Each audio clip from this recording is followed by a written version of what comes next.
തിരുവനന്തപുരം പൂവച്ചൽ ഗ്രാമപഞ്ചായത്തിലെ ക്ഷീരസംഘം സെക്രട്ടറി കണക്കുകൾ കൈമാറാതെ VRS എടുത്തുവെന്ന ആരോപണവുമായി പുതിയ ഭരണസമിതിയും കർഷകരും.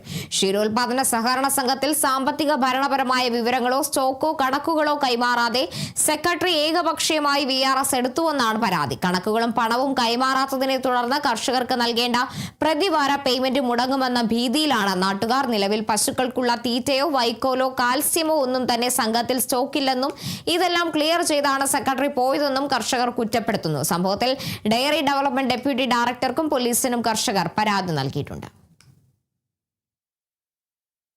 ഭരണസമിതി ചാർജ് എടുക്കാൻ വന്നപ്പോൾ ഇവിടെ നിലവില് ബാക്കിലോട്ടുള്ള ഒരു കണക്കും പ്രോപ്പറായിട്ട് ഒരു കണക്കും ഈ ഭരണസമിതി ഏൽപ്പിച്ചിട്ടില്ല.